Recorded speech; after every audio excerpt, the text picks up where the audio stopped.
His eyes gleamed with satisfaction as he tossed the transfer papers onto my desk. Rain pelted against the windows of our downtown office, matching the storm brewing inside me. "Millie, effective Monday, you're relocating to West Branch," Victor announced, his lips curling into what could only be described as pleasure at my impending demise. The room tilted slightly. West Branch, the joke of our company, the black hole where careers went to die. "That location closes in 30 days, I said, trying to keep my voice steady while 20 pairs of eyes pretended not to watch from surrounding cubicles. Victor leaned in, close enough that only I could hear his next words. "Think of it as an opportunity to enhance your resume. Good luck." The smirk that followed told the real story. My fingers trembled as I lifted the paper. 30 days' notice had been given to West Branch employees weeks ago. Customers had already been notified of the closure. Equipment was scheduled for removal. This wasn't a transfer, it was an execution. The real reason sat between us, unspoken but obvious to everyone who had attended last week's quarterly review. I had questioned Victor's decision to abandon our loyal middle-market customers in favor of chasing high-net-worth clients. I had brought data, projections, historical precedent. I had made him look unprepared in front of the executive team, and now I was paying for it. "The branch manager officially leaves tomorrow. You'll take over Monday morning," he continued, already walking away. "I've copied HR. Transfer is non-negotiable." Rain soaked through my clothes as I stood at the bus stop that evening. 3 years of 60-hour weeks, sacrificed weekends, postponed vacations, all erased with a single signature. My phone buzzed with messages from colleagues, some offering condolences, others keeping strategic distance from the newly condemned. Monday arrived with cruel sunshine. West Branch sat in an aging strip mall between a vacant storefront and a discount shoe shop.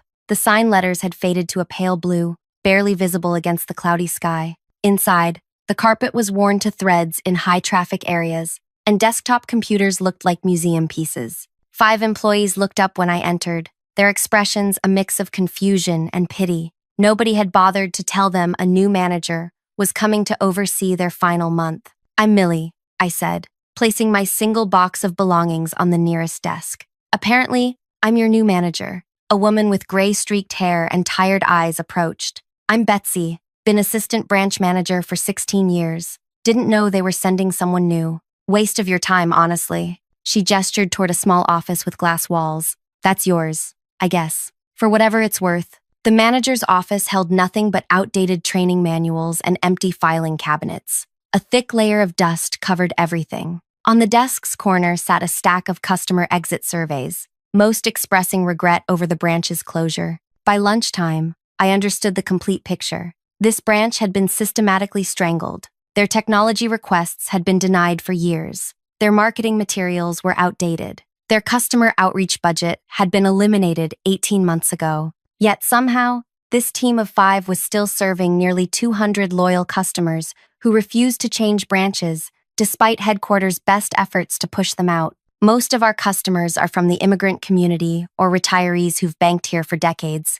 Betsy explained, handing me performance reports that headquarters had apparently ignored. Victor made it clear 3 years ago that these weren't the right type of customers anymore. That night, I couldn't sleep. The unfairness burned in my chest. Victor had sent me here to fail, to quietly process paperwork until the branch closed, adding a humiliating final note to my employment record. I pulled out the local area map I'd taken from the branch. Something about the location kept nagging at me. The commercial zone looked different from what I remembered. I opened my laptop and checked the city development website. The realization hit like a thunderbolt. West Branch sat exactly 4 blocks away from River District, the city's massive redevelopment project that had transformed abandoned warehouses into the fastest-growing small business incubator in the region. Over 300 new business startups had moved in during the past year alone, with hundreds more expected. And our company had a branch, the only financial institution, within walking distance.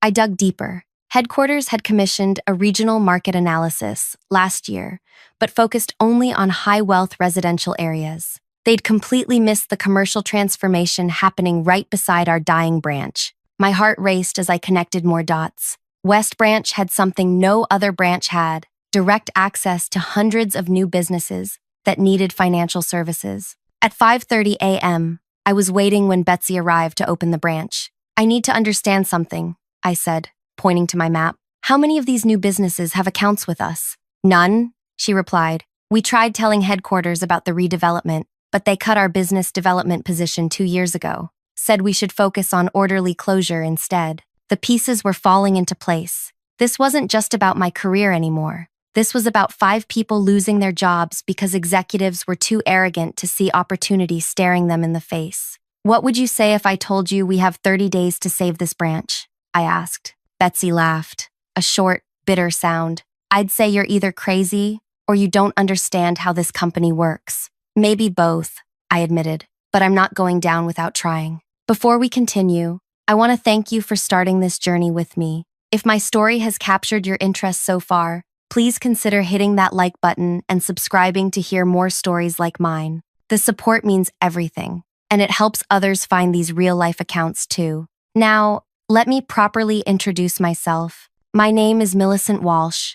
Millie, to friends and colleagues. Before the events I'm sharing, I was a regional operations director with 8 years at the company. I'd risen through customer service into management, building a reputation as a problem solver and data analyst. I lived for spreadsheets and process improvements. Not particularly exciting, but it was honest work that I excelled at. I'd grown up watching my immigrant parents work multiple jobs to afford basic financial services, often exploited by predatory lenders because traditional institutions wouldn't serve them. That experience drove my passion for accessible banking and my friction with Victor. Victor Harmon had joined as regional executive 10 months earlier, brought in to modernize our approach. His vision exclusively targeted affluent clients. When quarterly numbers didn't immediately improve, he began closing underperforming branches, starting with those serving working-class neighborhoods. That brings us back to West Branch and the 5 people now looking at me like I'd suggested we fly to the moon. Besides Betsy,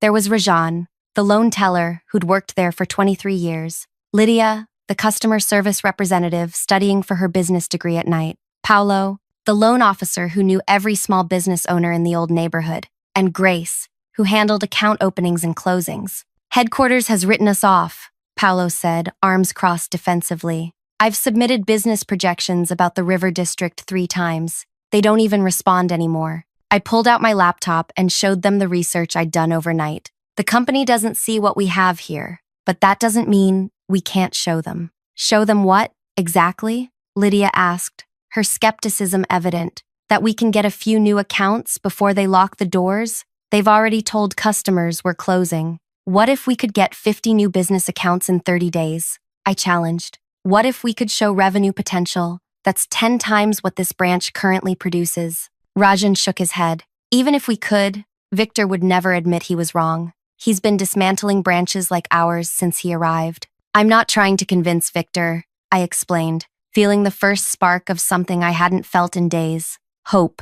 I'm going over his head, straight to the executive committee. Grace, who hadn't spoken until now, leaned forward. How? By doing exactly what this branch was always meant to do, serve this community. Only now, the community has changed, and nobody bothered to notice. That day, we took inventory of what we had. 5 committed employees, an outdated branch, and 30 days before closure. Our company systems showed we had 0 budget for marketing, 0 allocation for community outreach, and 0 expectations for anything but an orderly shutdown. First, we need to understand what these new businesses actually need, I said, spreading a map across the break room table. Paolo, you have experience with small business accounts. What would attract these startups? Paolo considered this. Quick approval processes, flexible terms for new ventures, and someone who understands their specific industry challenges, which is exactly what our premium direction doesn't offer,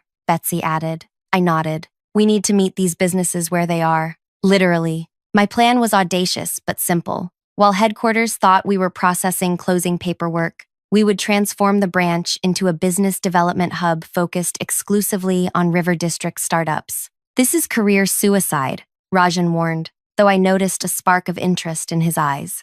Victor will crush any successful initiative from this branch. Probably, I agreed, but I'm already dead in this company. We all are, so we might as well go down fighting. Grace spoke up, her voice quiet but determined. I have contacts at the River District Management Office. My cousin works in their administration. Lydia pulled out her phone. 3 of my business school classmates are in startups there. They've been complaining about having to drive across town for banking services. By end of day, we had divided responsibilities. Paolo and I would develop tailored financial packages for startups. Lydia and Grace would handle outreach and relationship building. Rajan and Betsy would manage existing customers while training all of us on quick approval protocols. The next morning, we arrived an hour early. I'd spent the night creating presentation materials on my personal laptop since our branch computers couldn't run current software. We transformed the branch's dusty conference room into a strategy center, with maps,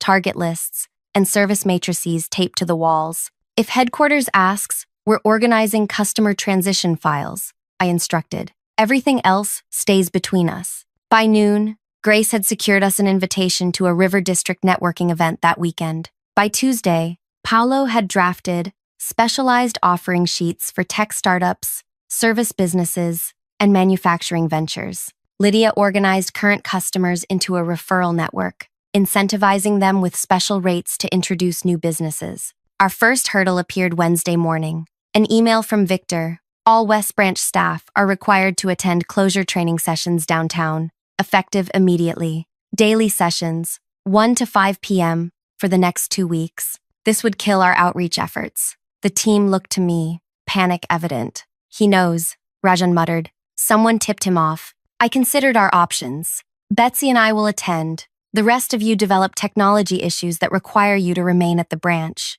If anyone questions it, you're helping customers transition their accounts. The training sessions were soul-crushing exercises in corporate doublespeak. Customer relationship transitions meant teaching clients to use ATMs instead of tellers. Career development opportunities meant applying for positions at other branches that didn't exist. Victor made a point of acknowledging me on the first day. Settling in at West Branch, Millie, I trust you're finding it educational. The satisfaction in his voice strengthened my resolve. Meanwhile, our team was making progress. Paolo had made contact with 16 businesses and scheduled appointments. Grace and her cousin had arranged for us to set up an information table at River District's monthly merchant meeting. Lydia had convinced her professors to bring a business class to our branch for a real-world banking workshop. Our second obstacle arrived Friday morning. The company system showed that all our cash handling limits had been restricted, and our loan approval thresholds reduced to almost nothing. This is standard closing procedure, Betsy explained, but they've accelerated it. We're essentially functioning as a customer service desk now, not a full branch. I called an emergency meeting. They're trying to choke us without officially interfering. We need to adapt. I know someone in the downtown branch, Lydia offered. She might process applications for us under their authority. And my old manager at North Branch still takes my calls, Paolo added. He might sign off on initial approvals. We reorganized our approach. Instead of processing applications at our branch, we would serve as the relationship front end, with paperwork flowing through sympathetic colleagues at other locations. It was cumbersome, but functional. By the end of week 1, we had opened accounts for 7 River District businesses. Small victories, but momentum was building. Word was spreading through the entrepreneurial community about the branch that comes to you. Our makeshift mobile service where Paolo and Grace would actually visit startups to process paperwork. Then came our third and most serious obstacle. Monday morning of week 2, I arrived to find an IT technician removing our computers. System upgrade, he explained vaguely. Orders from regional office. By noon, our internet connection had been accidentally disconnected. Our phone system developed maintenance issues. We were effectively cut off from company systems. This isn't coincidence, Betsy said, as we gathered in the now empty conference room. Victor's figured out what we're doing. The team's energy deflated. Without systems access, we couldn't process any new accounts or service existing ones. That's it then, Rajan sighed. We gave it a good shot. I felt the weight of responsibility. I had given these people false hope, convinced them to risk their final employment days on an impossible mission. Now they would have nothing to show for it except possibly negative references from a vindictive executive. We sat in defeated silence until Grace spoke up. My cousin says River District has unused office space with internet connection. What if we relocated our outreach efforts there? Without company systems? Paolo questioned. What if we created paper applications? Lydia suggested. Old school. We collect all the information, documentation, signatures, everything needed, then process it all when systems access is restored. The energy in the room shifted. Or, I added, an idea forming. What if we brought the completed paperwork to other branches for processing? Split it between multiple locations, so no single manager bears the full risk of helping us. Paolo smiled for the first time since I'd met him. I know at least 3 branch managers who despise Victor as much as we do. By Wednesday, we had established a guerrilla operation. Mornings were spent at the West Branch maintaining appearances and serving existing customers with manual workarounds. Afternoons, we rotated through River District in pairs, working from a borrowed office with pop-up financial services handwritten on the door. Word spread through the startup community about the branch that wouldn't die. Financial professionals willing to understand their unique needs when the corporate structure had abandoned them. We began attracting attention not just from small startups, but from established River District businesses frustrated with their current financial institutions. We submitted 22 new account applications yesterday, Paolo reported during our morning meeting, processed through 4 different branches. And I have 31 businesses confirmed for tomorrow's workshop, Lydia added. The River District Management Office asked if we could set up a permanent satellite location in their main building, Grace said. They're willing to provide the space rent-free for 6 months. For the first time, I allowed myself to believe we might actually succeed. The numbers were compelling. In just 2 weeks, we had generated more new business accounts than the branch had acquired in the previous year. The potential revenue from these relationships, especially as these startups grew, was substantial. But Victor wasn't finished with us. Friday morning, I received an email that made my stomach twist. Effective immediately, West Branch closure date is moved up. All operations cease Monday. Staff termination processing will begin Tuesday. Required branch inventory Sunday, 9 a.m. Your attendance is mandatory. I stared at my phone, trying to process what this meant. We had just lost 2 crucial weeks. All our momentum, all our planning, cut short by a vengeful executive who somehow knew exactly what we were doing. The team's reaction was as expected. Shock, anger, resignation. He won. Again, Rajan said, shaking his head. Just like with the East Branch and the airport location. Betsy placed a hand on my shoulder. You tried, Millie. That's more than anyone else did for us. I looked around at these people who had trusted me, who had worked incredible hours on nothing but faith in my wild plan. I couldn't let them down. Sunday inventory, I repeated slowly. That gives us approximately 48 hours. For what? Paolo asked. It's over. No, I countered, a new clarity washing over me. It's just changing form. If we only have until Sunday, then Sunday becomes our deadline to present our case. To who? Lydia asked. Victor's the one closing us down, and he's made it clear he won't listen. Not to Victor, I said, pulling out my phone. To the executive committee. They meet Monday morning to review quarterly performance. Victor was supposed to present the successful branch consolidation strategy as part of his report. The committee won't see us, Betsy objected. Believe me, I've tried reaching them before. They won't have to see us, I explained, an idea crystallizing. They'll see our results. I pulled up the company organizational chart I'd downloaded months ago. Kenneth Wright, Chief Financial Officer. His nephew owns a tech startup in River District. Amanda Chen, Operations Director. She's been pushing for small business expansion for years. Terrence Jackson, Chief Marketing Officer. He was publicly criticized last quarter for the company's retreat from diverse communities. Understanding dawned on their faces. You're building an alliance, Paolo said, impressed. No, we're building irrefutable proof that Victor's strategy is flawed and that he deliberately sabotaged a profitable opportunity. But we have less than 48 hours to make it happen. The energy in the room transformed from defeat to determined focus. How many accounts do we need to make this undeniable? Betsy asked. I did quick calculations. At our current conversion rate, 50 new business accounts would project to over $2 million in first-year revenue. That's 10 times what headquarters forecasted for this branch's final year. No executive could ignore that discrepancy. We have 29 confirmed, Paolo reported. Need 21 more by Sunday. We'll need documentation, Lydia pointed out. Irrefutable evidence of everything. The accounts, the projections, the interference from Victor. And we need to present it in a way they can't ignore, I added. Grace, usually the quietest team member, stepped forward. My cousin says River District is hosting a press event Sunday afternoon.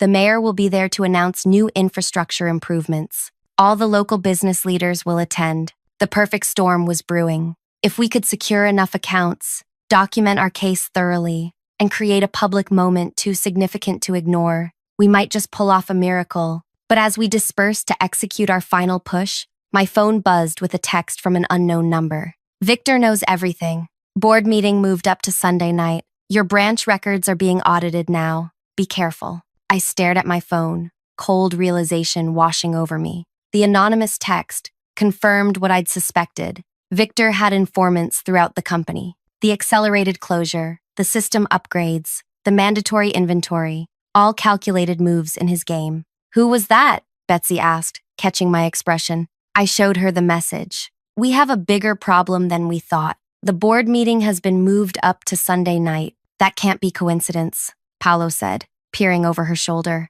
Sunday inventory followed immediately by a Sunday night board meeting? Victor's going to present the branch closure as already completed, I concluded. A fait accompli before anyone can question it. The gravity of our situation descended on the group. Our timeline had compressed from 48 hours to effectively 24. And now we knew Victor was actively monitoring our activities. We need to go off-grid, I decided. Nothing through company channels, no company devices, no company locations. Within an hour, we had relocated our operation to the back room of Celestina's Cafe, a small business across from River District owned by one of Rajan's longtime customers. Celestina cleared space, provided coffee, and promised discretion. My father couldn't get a business loan for 10 years until your branch helped him, she told Rajan. Use whatever you need. We divided into teams. Paolo and Grace would continue direct business outreach. Lydia would compile our performance data and projections. Rajan would coordinate with sympathetic branch managers to process paperwork.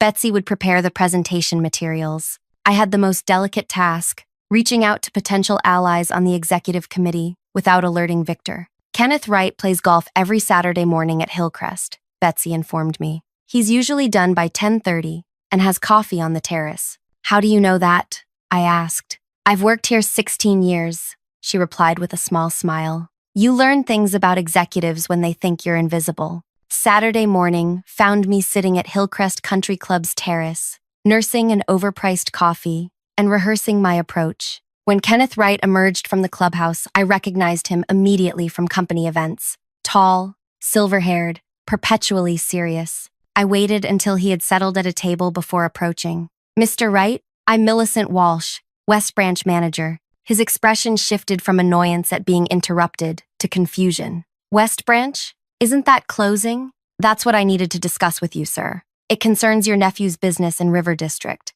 That caught his attention. Jordan's startup? What about it? He's one of 37 businesses we've signed in the past 2 weeks. Businesses that now have no local branch to serve them since our closure date was suddenly accelerated. Wright's eyes narrowed. Sit down, Miss Walsh. For 20 minutes, I laid out our discovery about River District's potential, our guerrilla campaign to serve these businesses, and the systematic obstacles we'd encountered. I presented preliminary numbers showing projected revenue that far exceeded the branch's previous performance. Why am I just hearing about this now? Wright demanded. Because Victor Harmon has been actively suppressing this information while fast-tracking our closure, I answered, sliding across copies of our rejected market analysis and system access revocation notices. The Sunday inventory is designed to ensure we're gone before Monday's executive committee meeting. Wright studied the documents, his expression darkening. These projections are substantial, but without official company records.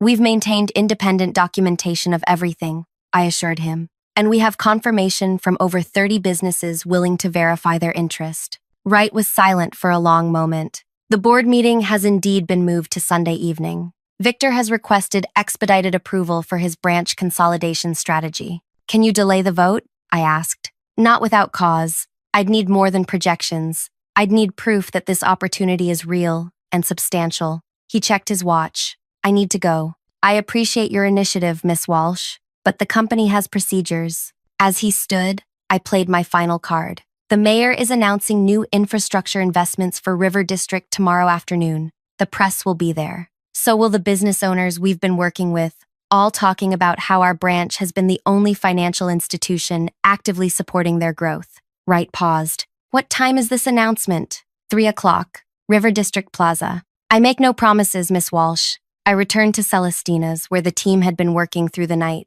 The cafe tables were covered with paperwork, laptops, and empty coffee cups. Everyone looked exhausted, but determined. We've reached 43 confirmed accounts, Paolo reported. Need 7 more to hit our target. The presentation is ready, Betsy added. All the documentation is organized and clear enough that even the most finance-averse executive can understand it. I've created projections showing 5-year growth potential, Lydia said. The numbers are conservative but still impressive, particularly compared to Victor's premium client strategy. I spoke with Kenneth Wright, I told them. He's interested but non-committal. We need to make Sunday's presentation undeniable. Grace looked up from her phone. My cousin just confirmed that business attendance for tomorrow's announcement has doubled. Word has spread about what we're trying to do. We worked through the afternoon, reaching out to every contact, refining our presentation, and preparing for Sunday's dual challenges, the mandatory inventory and the public announcement.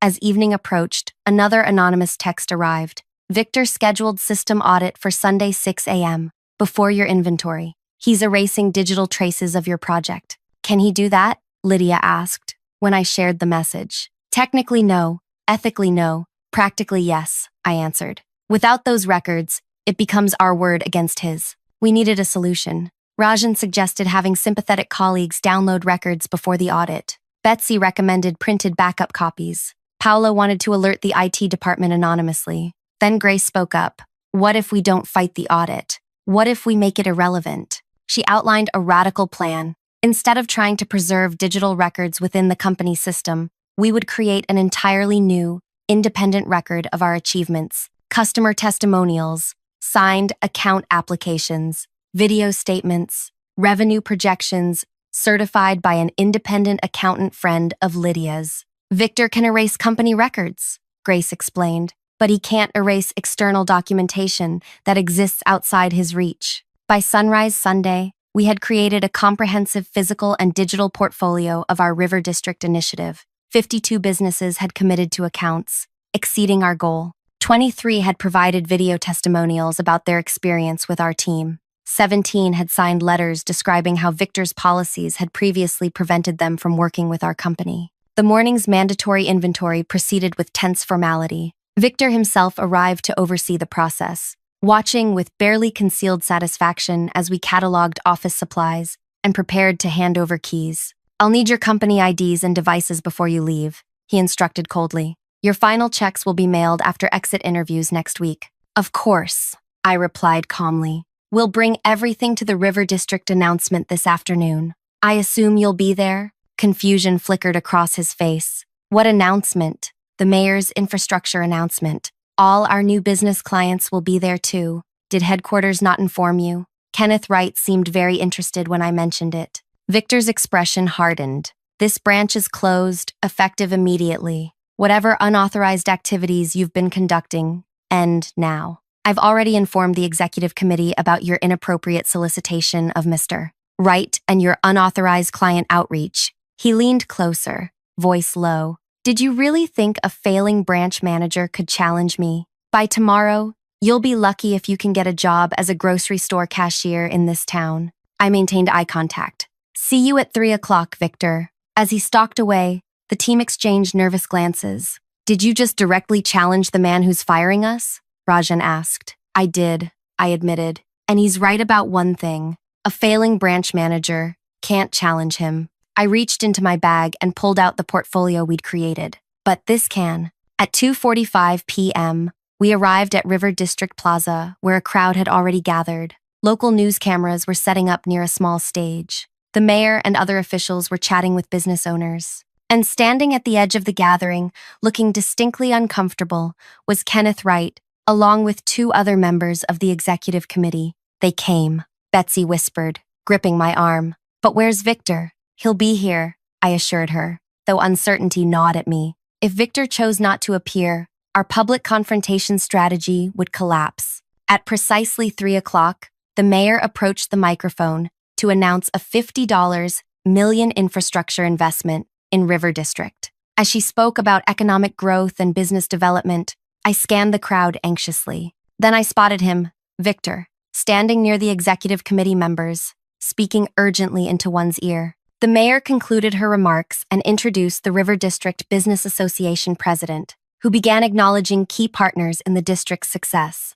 And we'd especially like to recognize the extraordinary team from West Branch Financial Services, who have become vital partners to over 50 businesses here in just the past 3 weeks. Applause erupted as he gestured toward our team. Victor's head snapped up in shock. In fact, the association president continued, I'm told they've single-handedly demonstrated the viability of financial services in our district, generating impressive projections that have caught the attention of their corporate leadership. Wright stepped forward, whispering something to the association president, who nodded and yielded the microphone. Good afternoon, Wright began. As chief financial officer, I'm always interested in growth opportunities. What I've learned about the work happening here is illuminating. He turned toward Victor, whose face had drained of color, particularly since our current strategy explicitly deprioritized these markets. That was my cue. I approached the stage, portfolio in hand. Mr. Wright,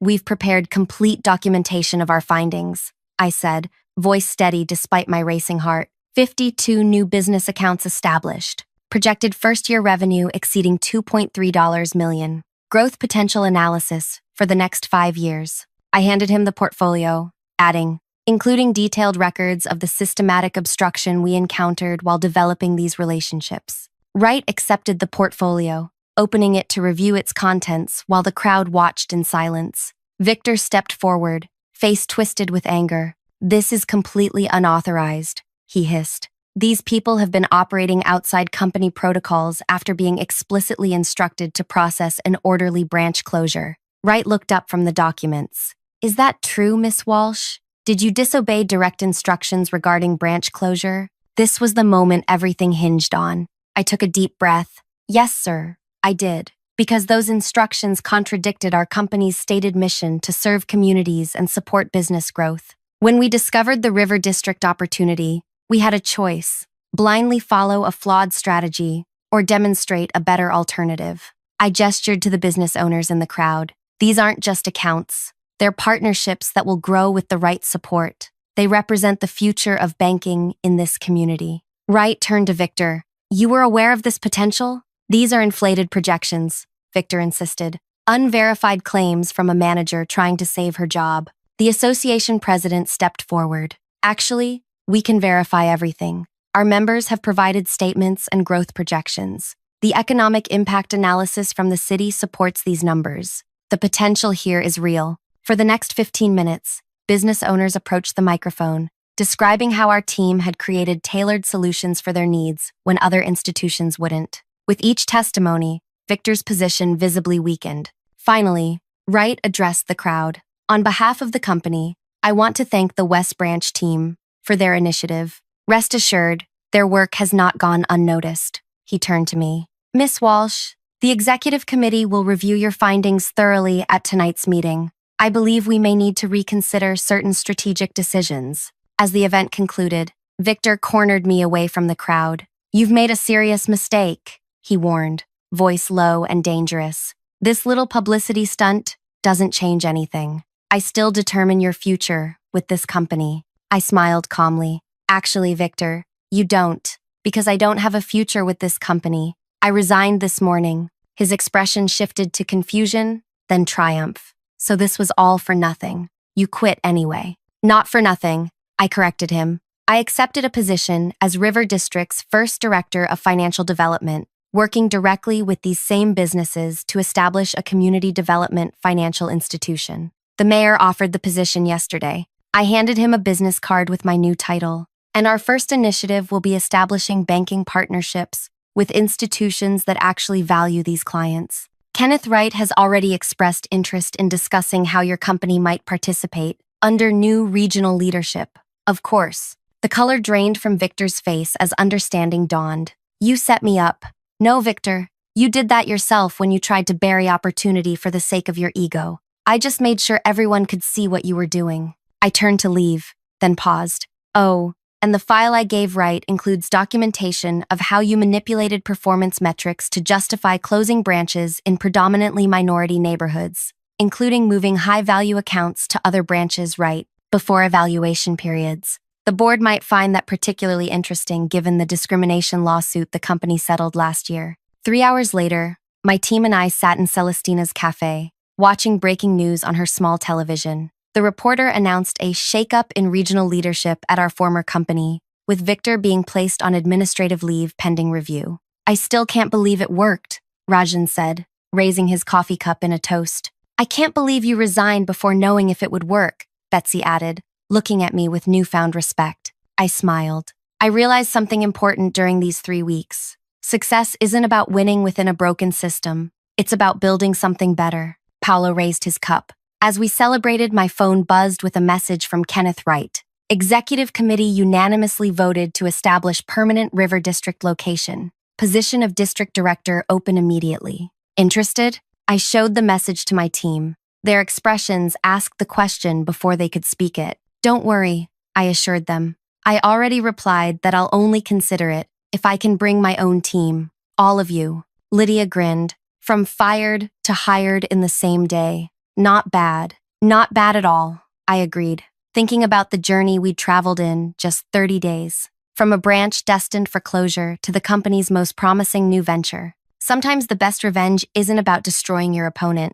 It's about proving them wrong in ways they can never undo. If you've made it this far in my story, thank you for taking this journey with me. It's stories like these, of standing up against unfair systems and finding unexpected victory, that remind us what's possible when we refuse to accept defeat. If this resonated with you, please hit that like button and subscribe for more real-life accounts of workplace challenges and triumphs. Share in the comments if you've ever faced a similar situation or had to fight for what you believed was right. Your support helps these stories reach others who might need to hear them. Until next time, remember that sometimes the branches that seem dead are just waiting for the right moment to bloom again.